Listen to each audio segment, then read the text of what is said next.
Welcome back to another episode of the Book of Dread. Jordan, just take it away. What are we doing today? Today, everybody, we're going to be starting up.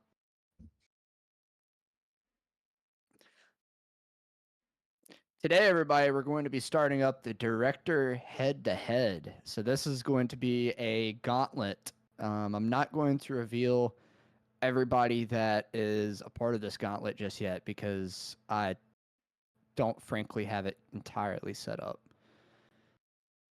And I don't want to reveal it in general. But we will give you a little nugget today with our first two directors to go at it. Now,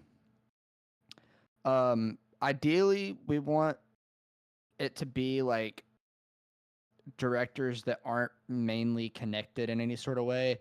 But we will give some of those hard fought bouts throughout the bracket, and naturally, it's just going to happen either way with how these sort of tournament things go. But today on the menu, we have James Wan versus Wes Craven. So, obviously, Wes Craven is big for A Nightmare on Elm Street. He's also big for the Scream series. Um, but he's got a lot of hidden gems too.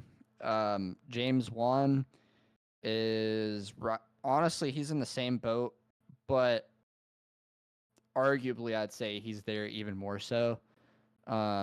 He has spawned Insidious, The Conjuring, and Saw. So he has spawned more series.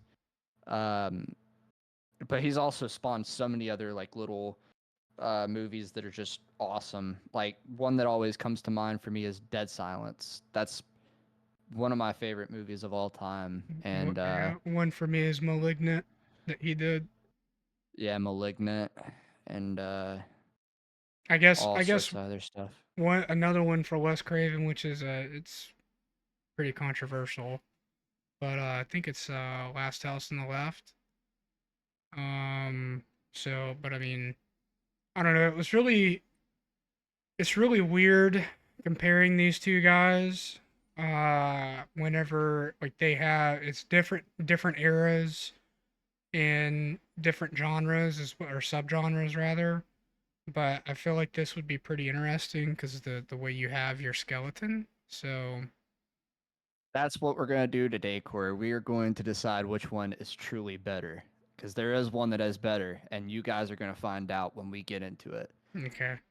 I want you to do like a crazy like transition right here, like one of those like cool guy like chill like cafe music intros with like the like text that looks all like neat and wordy. No, I want you to like a blur in. yeah, I want you to put those for each of these. So this is the the head to head.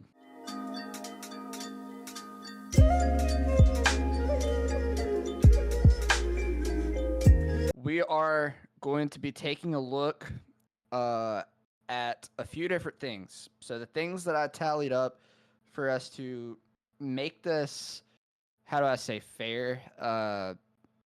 Because like we just mentioned, these are two different directors. They're from two different times. For one, like James Wan is the king of like the 2000s to 2010s. I guess you could more so say like the He, 2010s to he's 2020s. yeah, Um, he's the king of our time at least, and I know that yeah, good old Eggers is getting up there. So yeah, and Wes Craven, obviously he tragically has passed, but he was more so like the 80s, 90s, little bit of the early 2000s, but Um, so the things, we're going to go between what director has the highest rating added up. That's going to be one of the criteria. So we took the top three. Now, this isn't just their top three in general. This is their top three rated horror movies on their IMDb catalog from Wes Craven and from Mr. James Wan. Um, and we're going to add up, the ratings on these movies. We're going to talk about them a little bit as we go through. We're also going to go over which director has the most aura. So to define aura, it's a little bit fluent. Um, so that can be like the stylism that they have to their directing style. That's a little bit redundant to say. Or their like overall aura as a person, because some people can just kind of have that jazz to them. Like, Who has the most style is what you're trying to say, both in yeah, because directing and in general. like say we were looking at like George A. Romero, like he obviously has this distinct, cool style about him, and so do his movies in a way too, that overall just complements him well.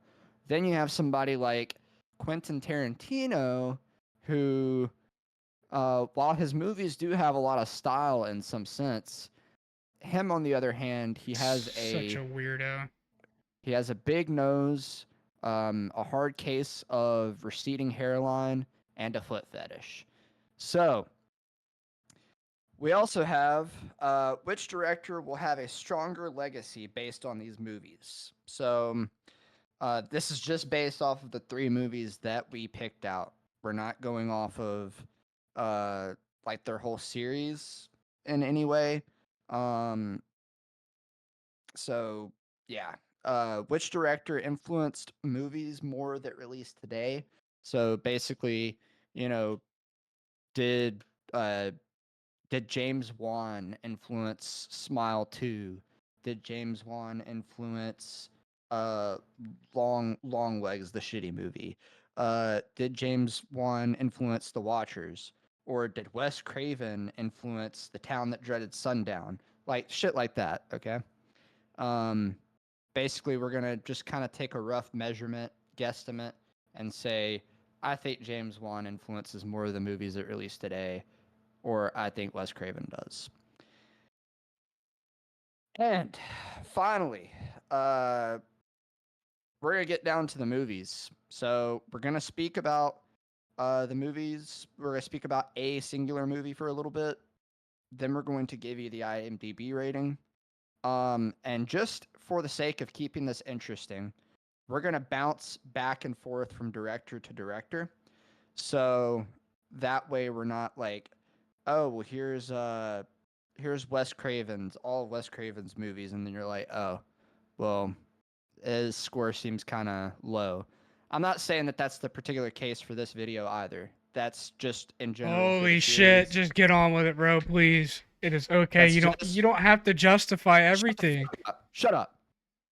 Jesus Just so that Christ. way, if we do end up with that case, it doesn't mess up. Now, to begin, we have The People Under the Stairs. This is the movie that me and Corey, before this video, had both not seen, so we had to watch it in order to be able to talk about it. I'm going to let you kick off here because I talked way too much. When you didn't need to, by the way. So anyway, the people It's under the the start of the series. We've got to talk about the series and talk about what we're going to do throughout the series so that way we know what we're doing during the series.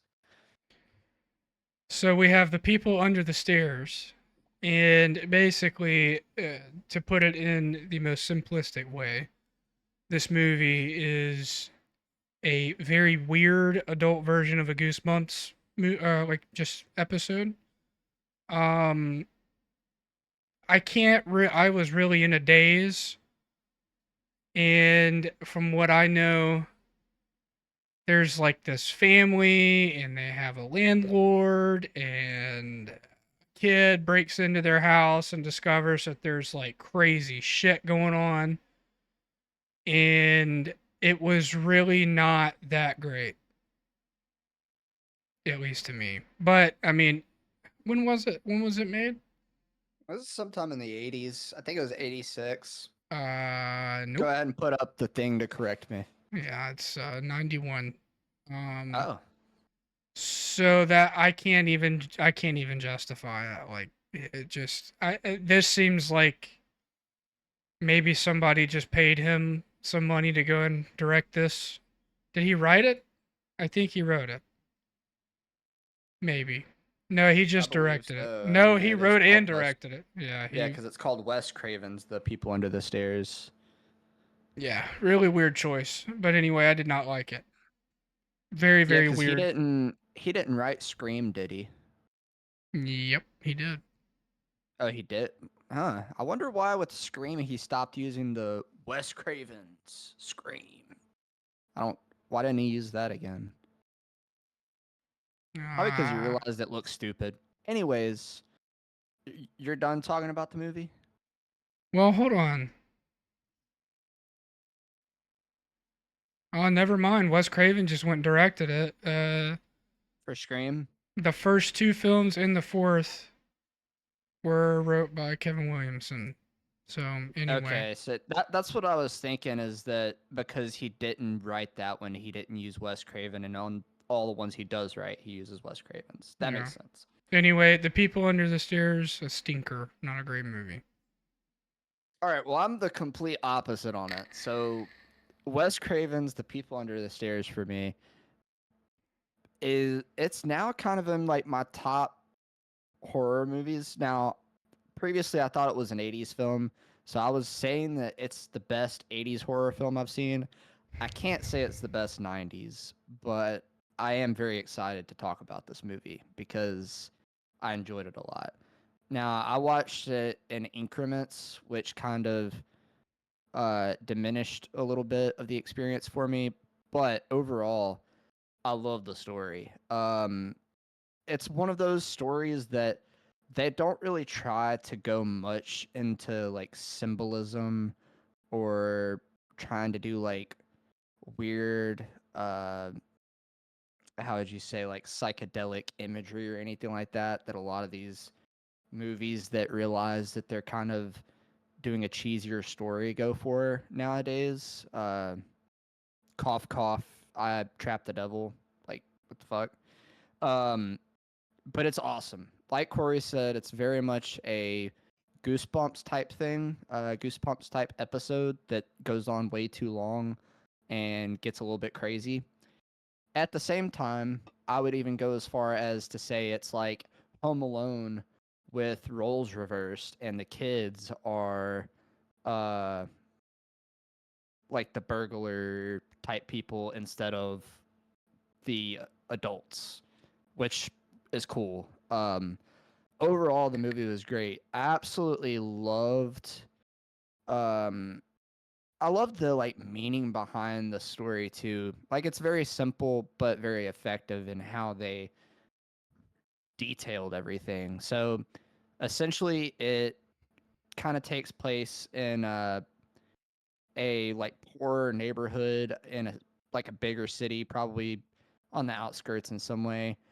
And this one white family has bought up all the property, and they're essentially like um kicking people out of their places and turning them into like hotels or like strip clubs or liquor stores or whatever, like evicting people without notice when they can't pay their rent because they're like a poorer income family, and they're like this very elusive family. Nobody knows anything about them, but they know that they're rich as hell and they've got something to give.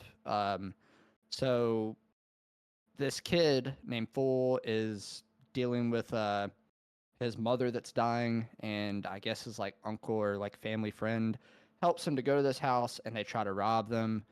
Shit goes a little bit south, and he ends up discovering somebody that they have trapped in the house, helps him out, blah blah blah. Great story. They end up fucking up the family, and the mom, the wife, is like this crazy psycho bitch. I can't remember the woman's name, but she is such a brilliant actor for the role. She plays a psycho bitch so well, and it's so fun to watch. And then the dad has like this very sort of like incest, freak of nature, like tall, kind of athletic, but he's obviously just some weird like southern draw guy that's, probably kind of racist sort of thing going on. And they get fucked up throughout the whole film. He wears like a gimp suit for whatever reason, going around with a shotgun. Like it's wild, but it's fun to watch everything go down. It's not very scary, but there are some parts. But it's a great film. I think that everybody should watch this movie. Like if you aren't into old horror, watch this movie because it'll change your like life in some aspects. Wow. A crazy, crazy statement. Well, anyway, so with James Wan, Well, wait. We got to give the rating for it.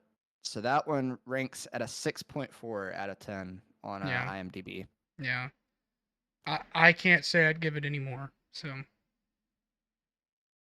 Well, do you want me did you do the description for the people under the stairs? Or I, wait, we didn't really do like description type stuff. You just kind of yeah, we gave our okay, thoughts. yeah. Okay, So with you James can go ahead and Wan, do it on Insidious. you ready? So with James Oh Wan, wait.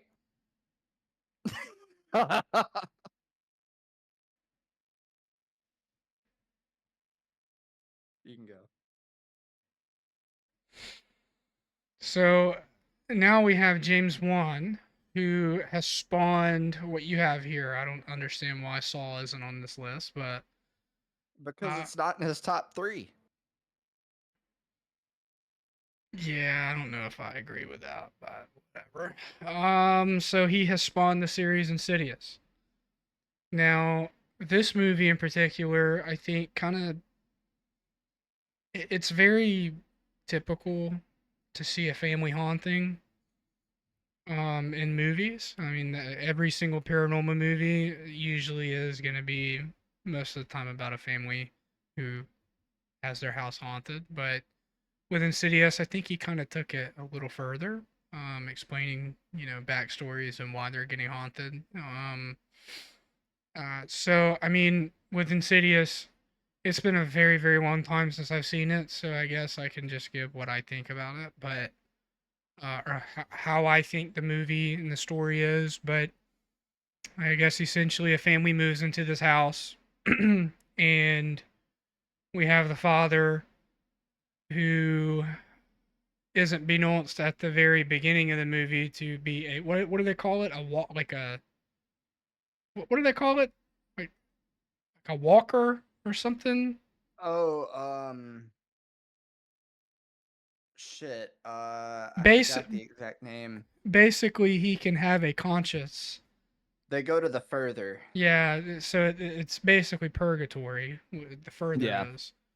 The further is basically purgatory, and he is able to have some sort of conscience whenever he's in the further. So he's like self-aware while he's away from his body.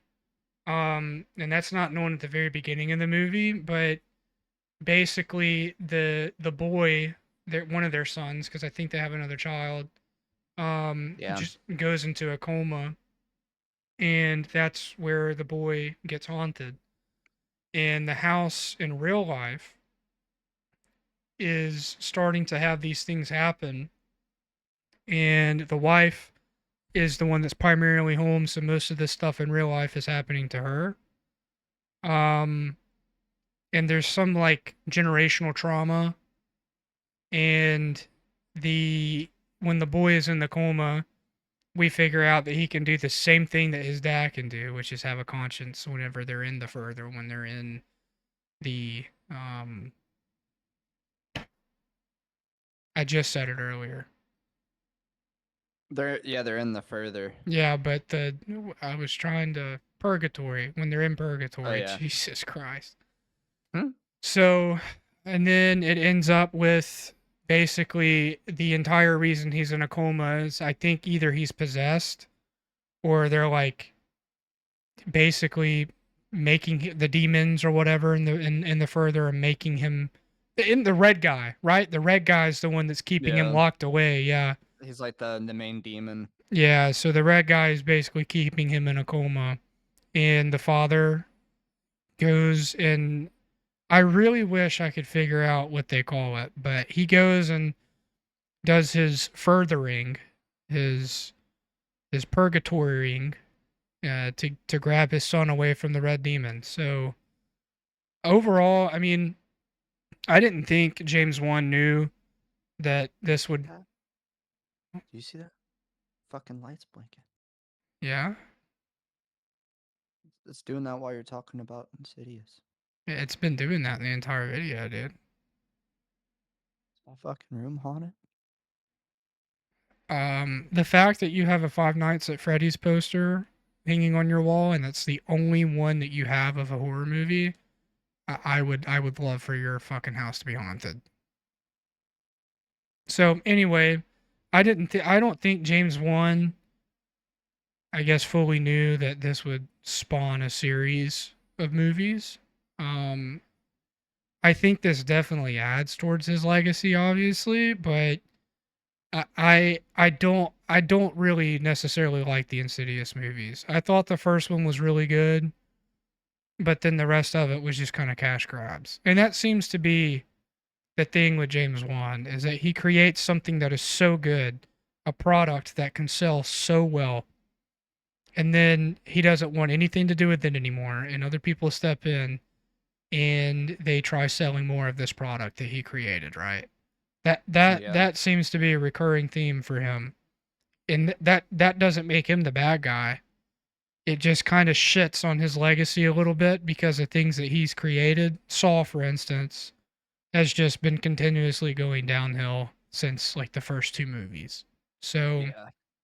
but but anyway, I like I said, I didn't really like it. I didn't like the series as a whole. I liked the first movie a little bit, but my first watch, it just seemed like a family haunting movie. It didn't really seem much more to me, so I had to rewatch it to kind of fully understand what was going on because that was at a point in time where these were kind of mainstream, right? Like we were younger teenagers, I think, when this came out.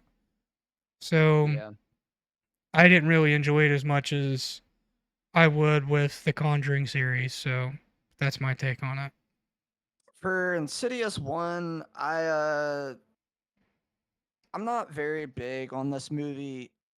Like, it's a very much slow burn, and yeah, it's mainly just kind of a family haunting movie. Um, there are some notable parts to it. Like, I believe this is the one where they're up in the baby's room, and as the wife is like turning around to leave, you see like the man walking on like the awning of the roof outside by the window. It's like Yeah. really creepy. And then obviously at the very end you have the payoff with the red demon showing up. Yeah, But other than that that, shit was crazy. That shit was yeah. insane. Otherwise, Insidious 1 was not really a big deal for me. Insidious 2 is in my top 10 horror movies of all time. It's one of my favorites by far. I think the suspense that they managed to build during each jump scare in the movie was amazing and is to me the most effective way that you can do jump scares and be scary instead of just getting cheap scares. Um, and just overall create a very entertaining thing. But yeah, Insidious 1 for me is not a huge deal. Um, but yeah, that one is a 6.6. So that's zero point 0.2 points higher than People Under the Stairs. Yeah. So we can switch it up, and I'll start for this one. Okay. Um, so next up is back to Wes Craven. This is the number 2 rating on his IMDb list. This is Wes Craven's A Nightmare on Elm Street. So it's been a long time since I've seen this movie.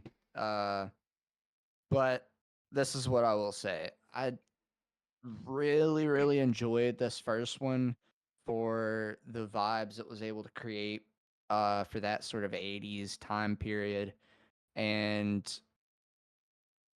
personally, I liked Freddy when he was very much sort of more of like an elusive killer and was much more about like,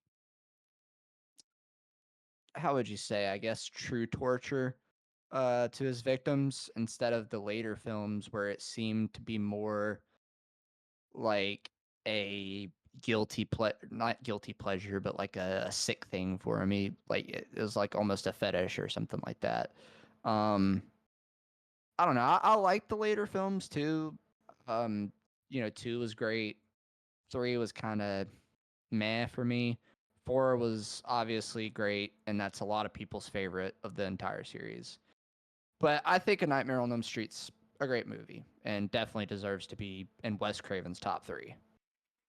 Um, yeah, I have a very rich history with this entire series because we're old enough to have had VHS tapes like as a main form of watching stuff. And so this was it's really funny because of this particular movie. As a kid, every single time I saw the title card for New Line Cinema, it always scared the fuck out of me. It didn't matter what movie it was. It was as soon as I saw the New Line Cinema title card, I just got anxious. So, but I don't know. I think I'm gonna have to disagree with you. I do like Freddy as an elusive killer, but I think it makes more sense to me to have him sort of being funny and kind of playing with his prey. I really, It really did like. set him it did set him apart from a lot of the other slashers at the time. And well, I mean, he's really the reason why everybody started doing the funny route. I mean, look at Chucky. You know what I mean? Yeah. So, but I think it kind of makes a little bit more sense to his backstory because he was a diddler, and he, well, I don't know. If I remember correctly, I think the parents thought he was a diddler. He was a janitor at a school, and I think that he was either a diddler or not. And the parents burned him alive in the boiler room.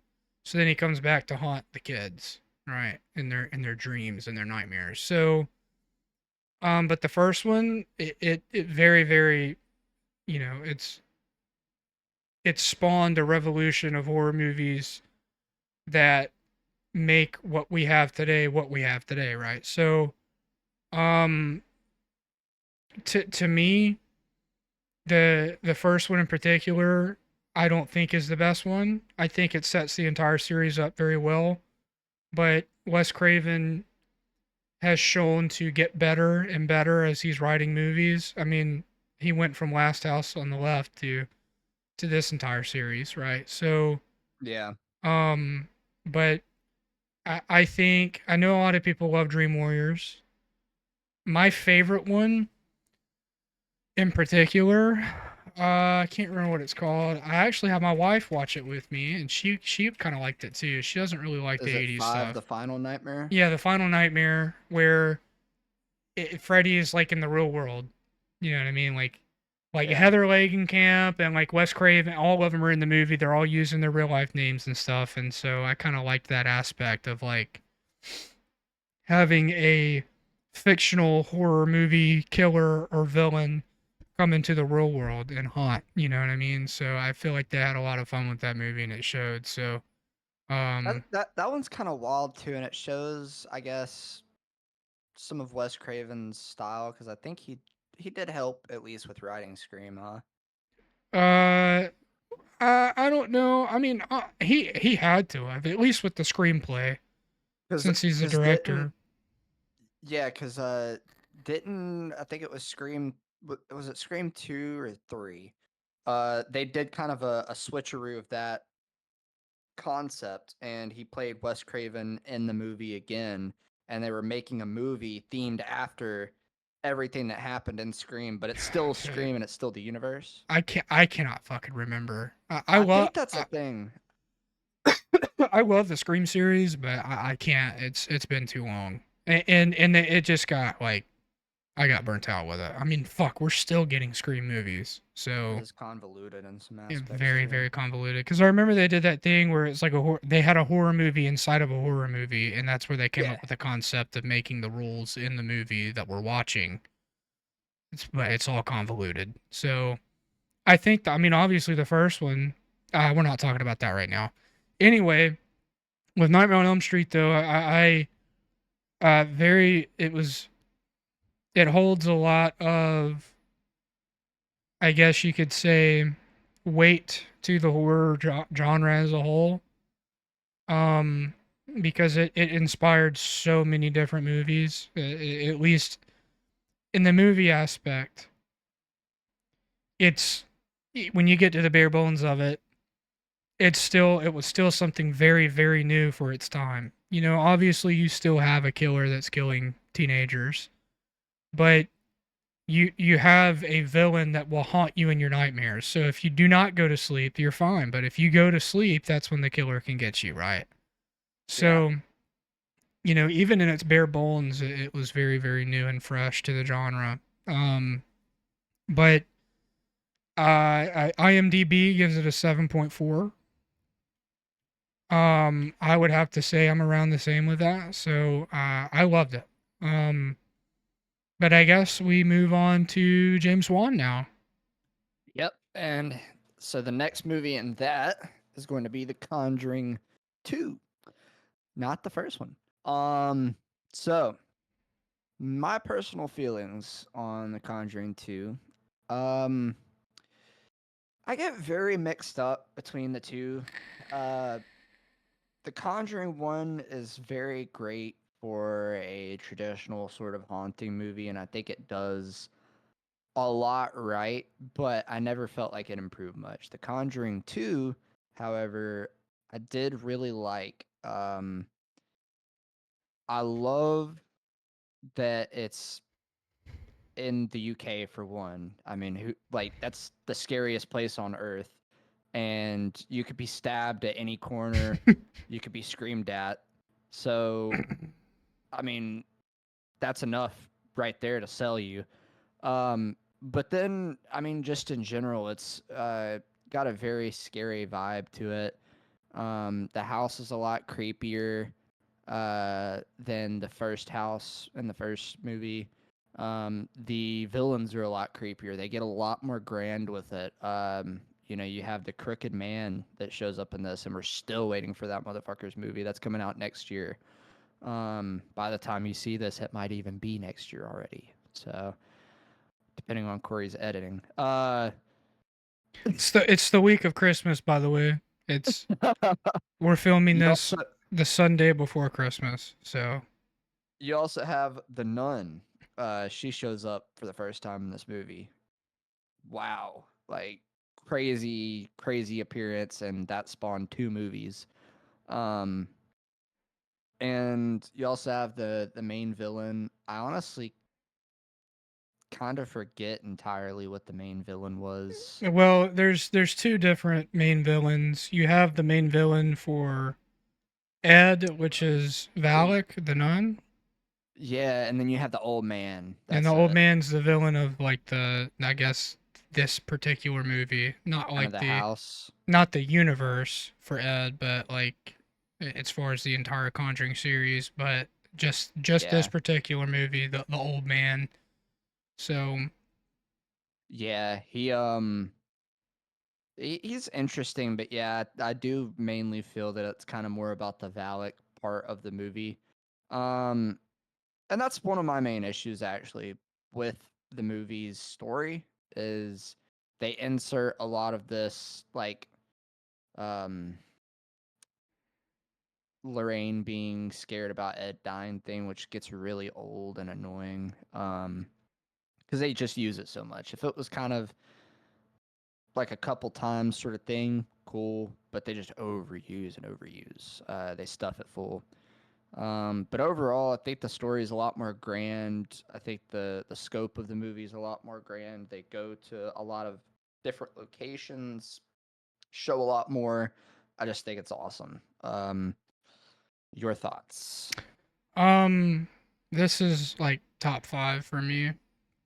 Um I rewatching it, I really really enjoyed it just because it's honestly very very different because when you in the movie when Ed and Lorraine show up, you know that this is being it's in the news and it's in the papers. And but the part of the movie that got me so much is normally in paranormal haunting movies, the demon or the ghost or whatever will they will prey on the family so much that normally when you get other people involved, they don't do anything, and the other people just think you're crazy, and that's what preys on you even more is the fact that nobody else believes you. But in this particular movie, the neighbors even come over.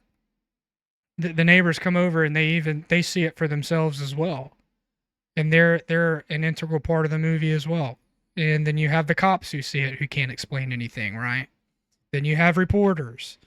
So I am gonna have to disagree with you though again, because I think like with the whole Ed dying and Lorraine being worried over it, looking back in hindsight, you're correct. But when you watch these in order, this is really the first time you get that sense of, well, Lorraine can kind of tell the future, and she's having these very vivid visions. So it kind of puts you in this position to, I guess either believe Lorraine or not. And that I feel holds on to you a lot during the entire movie. Um, just because you don't know what the fuck is gonna happen. And Ed is a the main character in pretty much all the Conjuring movies. And for this one to show you that Ed can die in multiple ways, and Lorraine, it kind of sets up for Lorraine to see the past and know exactly what it was, and now she's seeing the future.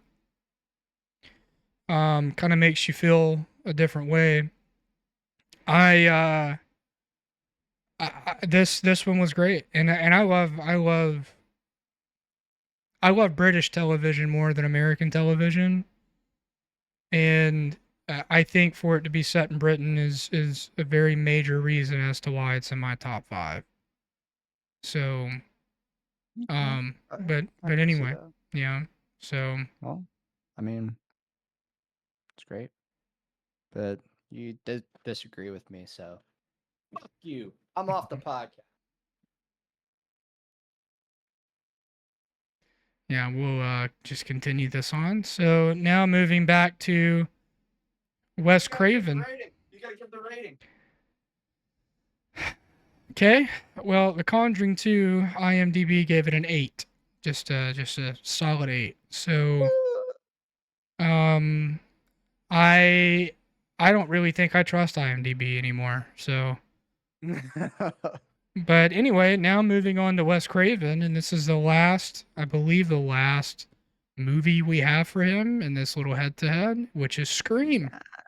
Which we've been talking a lot about it. So, um, this movie is just a particular whodunit film, and they do it very well. This was kind of a first of its kind, at least for the horror genre. And I feel like Wes Craven wanted to do something where since he's one of the grandfathers of horror, I feel like he kind of wanted to take a twist on something and make it kind of self-aware, like you're in a horror movie, right? So what's very interesting about this movie is they have Drew Barrymore in the movie, and they marketed her over everything, and all the advertisements. And she's even on the main title card, right? And she's only in the movie for about 10 minutes. So I this movie is about a group of friends who are in high school, and when Drew Barrymore dies, it is the talk of the town because they can't figure out who did it. And then the killer targets the group of friends. And as the movie goes on, it starts becoming more and more self aware. And you have rules now that these people are following. And one particular guy, I can't remember his name because it's been so long. This guy basically tells everybody's the rules because he's a horror fanatic, right? So, and if they follow these rules, then everybody stays alive. But Wes Craven kind of turned it on its head. So, well, not Wes Craven. I forget the guy's name. Kevin Williamson is his name. Kind of turns everything on its head. And then you find out that not only is it two killers, but the two killers are in the friend group. And they end up killing each other. So I liked it for what it was. I think my mom got me to watch this one. Um, and I was so young, I didn't really understand the story and stuff and how impactful it could be, but I thought it was a really, really fun movie. Um, Looking back on it now, it was very genre shaking. Um, and the series as a whole has kind of turned into, well, for a little bit, it was just very convoluted, and they tried to go back to the past, and they kept trying to bring actors back, and it just never happened. Well, they finally did this. I guess it was this past year, 2 years ago, and they ended up just going straight back to the fucking very beginning. And it ended up being that one of the main characters was the little sister of one of the main killers in the first movie. So these people are still trying to make money off of this. And it puts a very, very big stain on the entire series. Now, obviously, Wes Craven is not alive to tell these motherfuckers to stop. Hmm? And they do not give a shit at all. So much to the fact that Wes Craven was not in any of the credits at the end of this, the last movie that came out. So, your thoughts? I mean, personally, I love the idea that they brought in somebody like the only real popular person in the movie was Drew Barrymore, and they kill her in the first 10 minutes. That's a power play that you don't ever see. Like I don't think I can recall that ever being in a movie besides this one. At least as far as the only really popular person in the movie being killed. I've seen popular people get killed in like movies before, but like early on. But yeah. Um, and then the rest. I mean, this was. I don't think it's the first time that there's ever been a big twist like this in a movie, but this was the first time I could remember and the first time I ever witnessed there being a big sort of killer twist like this in a movie. So I enjoyed that too. And overall, the movie just has so much iconic, rich uh, slasher horror movie stuff that you can go and look back on, and it inspired so much of what you see today. Everybody wants to create mystery and all that sort of stuff now with their horror movies. And I feel like the idea of Ghostface was really to sort of invoke that fear string, the fear feeling that you get or saw displayed from like Michael Myers in the first Halloween. Um, but to keep that exciting by invoking a sense of fear and mystery about what it is. So I think that Scream is amazing and knocks a lot of slasher films right out of the fucking park. And I hate that the series kind of went the way that it did, but the first one and the second one, and even the third one on a good day, do stand the test of time. Four and on is kind of weird. But Scream, number one, gets a 7.4 on IMDb. Personally, I could probably put it around there. I'm not huge on slashers myself, so I'm not gonna put them in top tens mainly. There are a couple that I might have there, but yeah. On to the next one.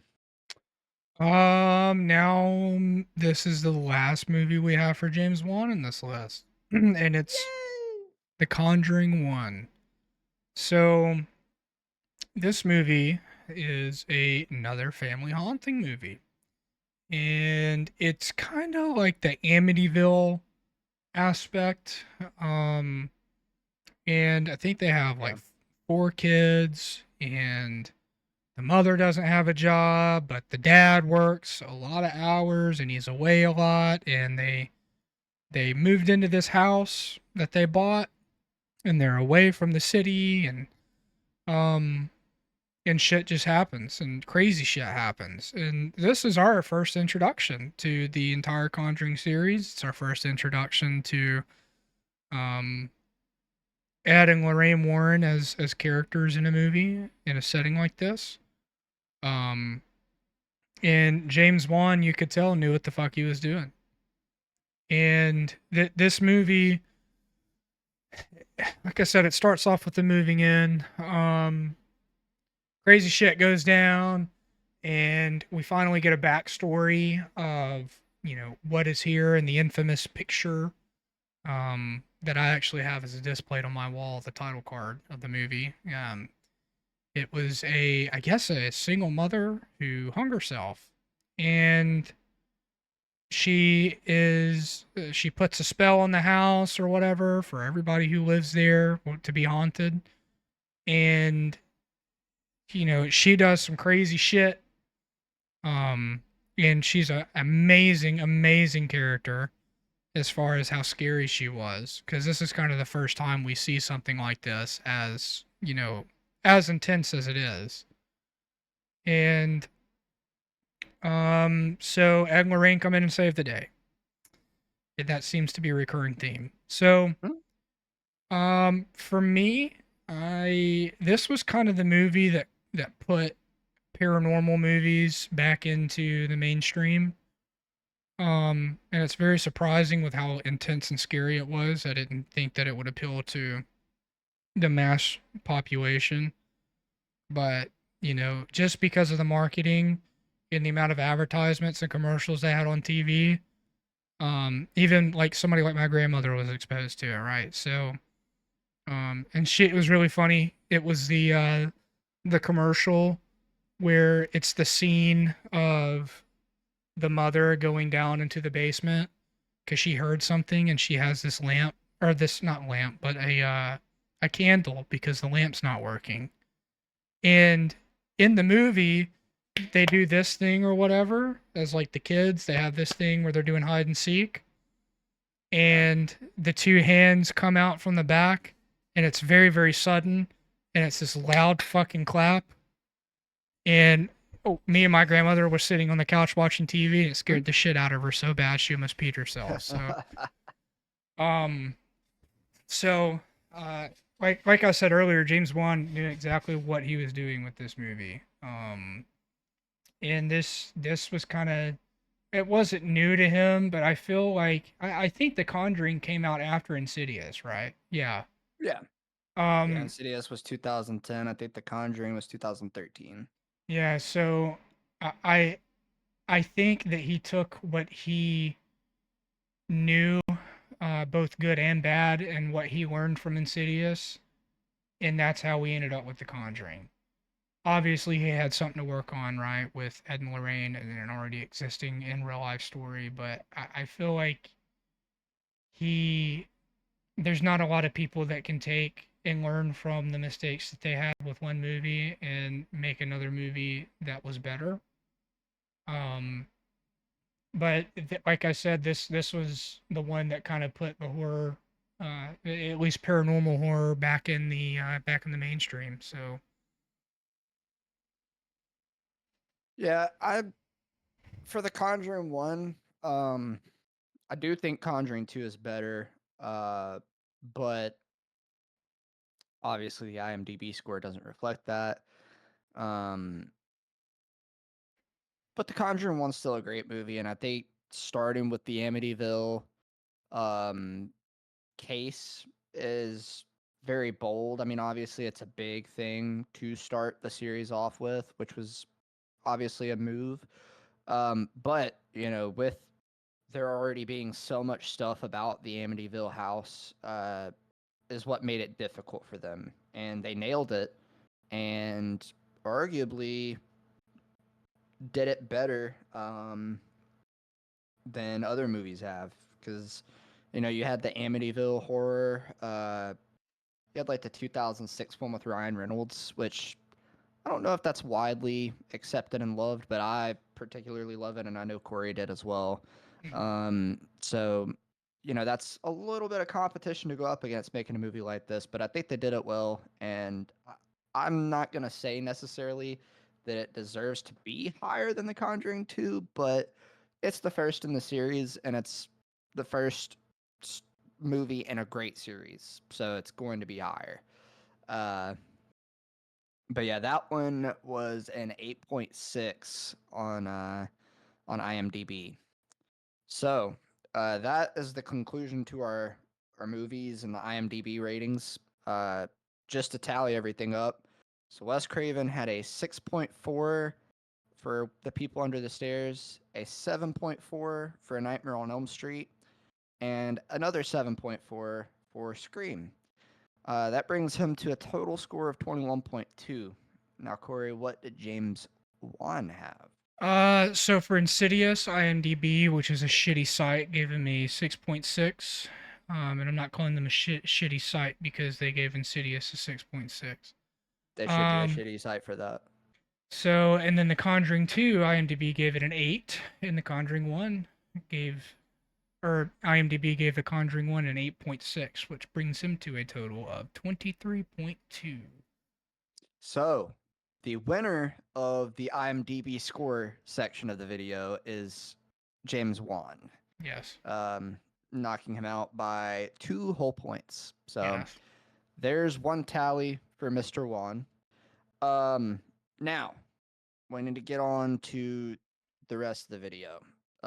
This should be a little bit quicker than all of that, but we're going to try to flesh it out a little bit. So, I'm going to cut that out. Go ahead. uh, which director has the most aura?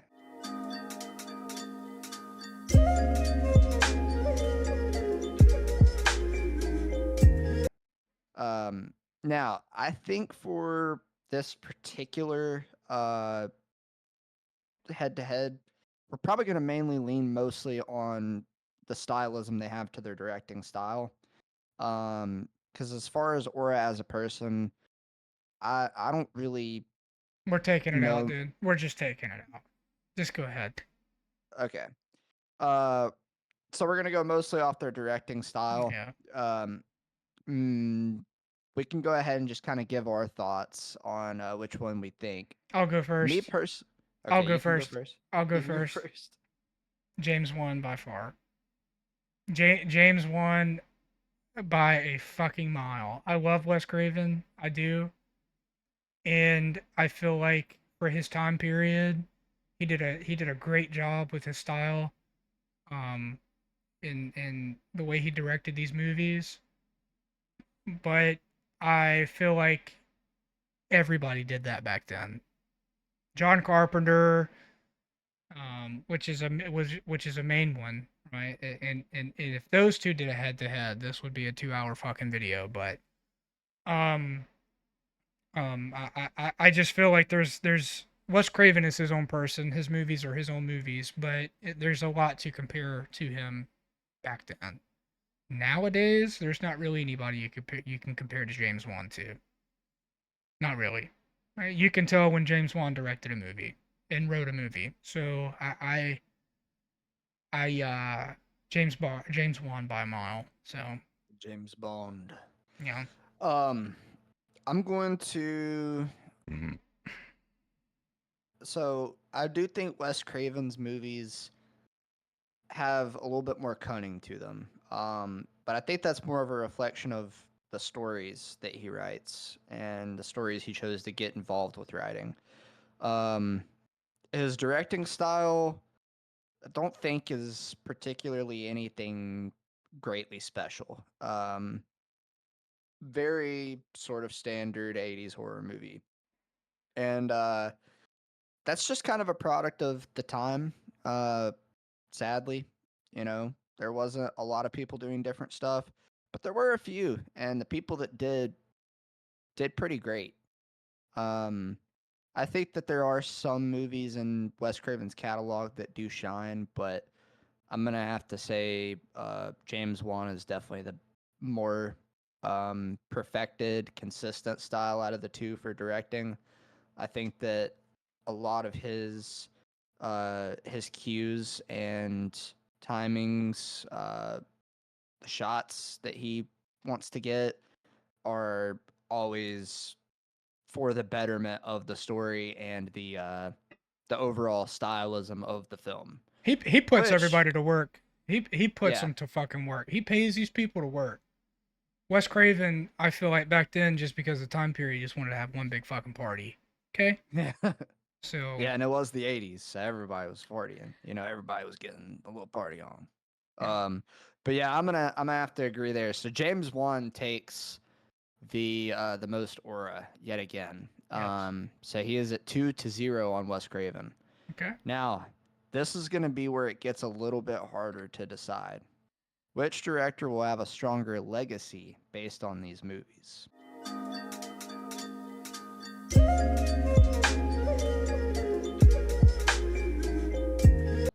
Well, we kind of see Wes Craven's legacy, and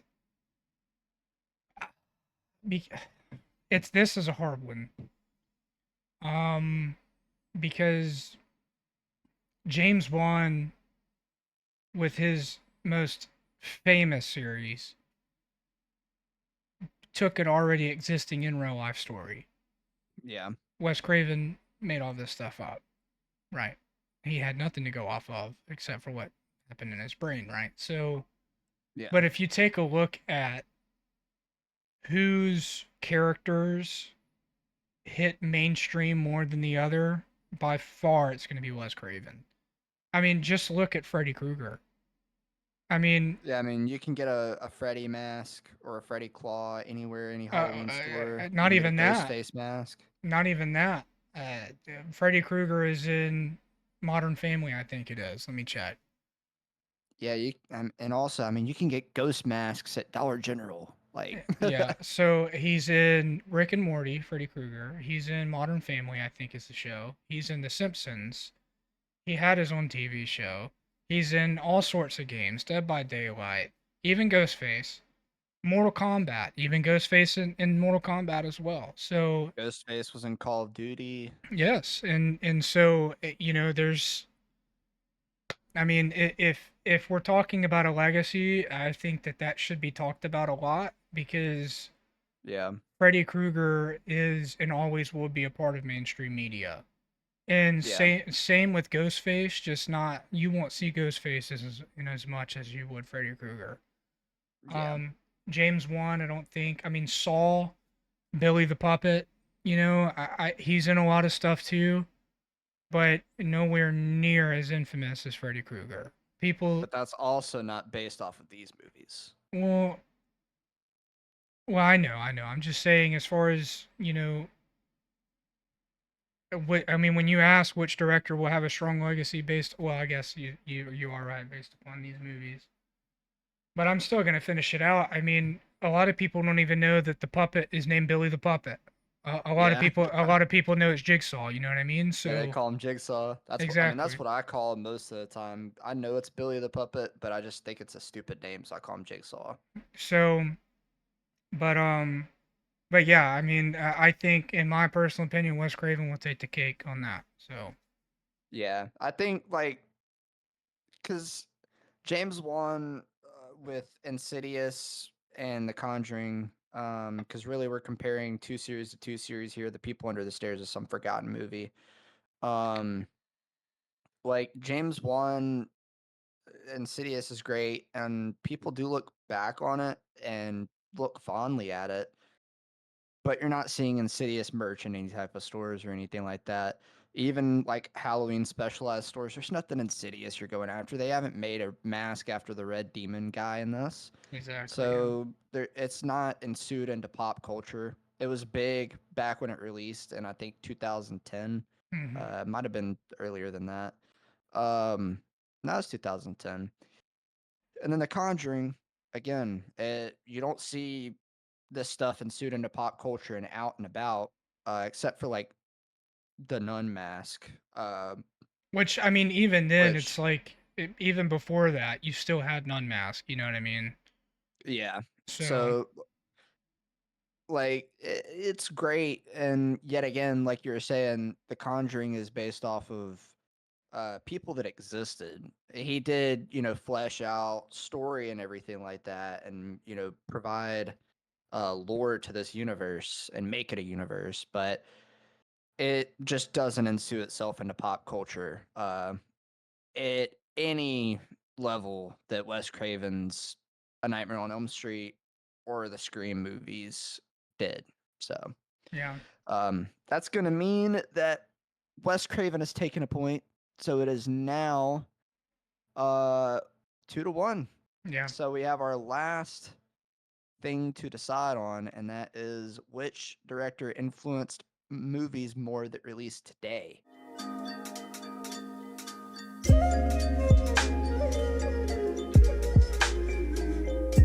And that So this means is going to be a little bit harder. their entire catalog of movies. We're not going based upon the movies that we reviewed.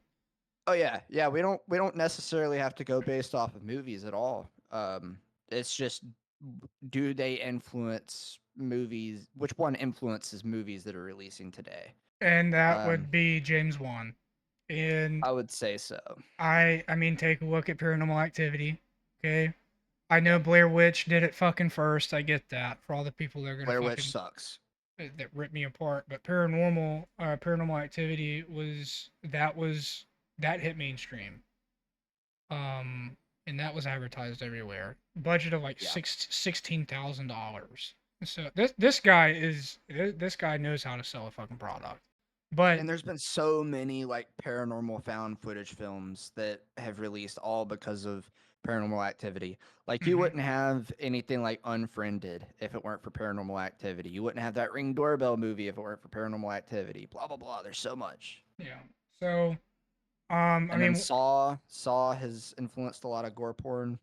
yeah, exactly. So but when I look at it between James Wan and Wes Craven, I look at who wrote better, and I think James Wan wrote better. Um, which means that for me, a lot of people are looking at the way that James Wan was writing these movies, and that's what's inspiring them now. I mean, the cat just tried to jump up here. Um, Mhm. but I mean, you have like, I guess you could say that Wes Craven influenced a lot of people um, with his characters. I think Scream inspired a lot of people with the way it was written, but Yeah. I think that Freddy Krueger is ultimately way bigger than a character like Ghostface, Yeah. and that's more of a monster movie, if you will, not necessarily a monster, but it's a slasher film. I get that, but it's more of a character film, and I feel like Wes Craven, he did inspire a lot of people to do character films, but with movies that are releasing today, in my personal opinion, I think it's James Wan, no doubt. So Yeah, and another thing too, you have Wes Craven. I feel like a lot of his movies, not particularly with like A Nightmare on Elm Street and Scream, like at the start, I'm saying, um, but even some of his one-offs, his thing was to try to kind of like present you the flashy, and then get you hooked based off of that. Whereas James Wan, what he's done is he creates a hook that drives people to come in and watch the movie by presenting you a very simple concept with a lot of mystery and intrigue, and then you come in and then you see the freaky, the wild, the bizarre, and then you're like, oh shit, this yeah, is rich. I need to yeah. get more invested into this. And I know it's really hard to kind of answer this question too because one of them's literally fucking dead and the other one is still making movies. So, Yeah, at a but very slow rate, however, yeah, and and not to the effect he used to. Yeah. So, but I don't know. I think James Wan will take it, and I think that that means that James Wan wins the entire fucking thing and Yep. goes up to the winner bracket in He West. uh he won 3-1. Yes. So Wes Craven, um, as far as directing stuff goes, it's kind of just a product of being in an older period of time. I would say in some aspects, but as well, just if your stuff is truly like very, very classic, then it's going to be more future proof. Yeah. Um, and there's some stuff that you just have to hold in that regard. Yeah. I love A Because Nightmare on Elm Street. I love Scream, but I don't think that they can do that on their own. yeah, nobody's gonna be able to write a movie about a guy that haunts somebody or haunts people in their nightmares without without it being a ripoff completely of a Nightmare on Elm Street. And there's no horror movie that could write a movie about a group of friends having a killer among them, and they have to figure out who it is without thinking that it's a ripoff of Scream. Yeah, So, but anybody could do a found footage movie. Anybody could do a family haunting movie, and they can do it in their own way. So, yeah. but That's a good way to draft it out. Yeah, yeah. because So James Wan took more simple concepts and made it very marketable and sellable, and that's why he's doing what he's he's doing he still. he's my daddy. I'll tell you that. So now we have James Wan moving into round two. Wes Craven has been knocked out. So anyway, that does it for today's episode of Two Friends, and we shall see you in another episode. Probably, I would say, from the time that this video comes out, 2 weeks from now. So that does it for another episode of the Book of Dread. See you later. All right, bye, Query.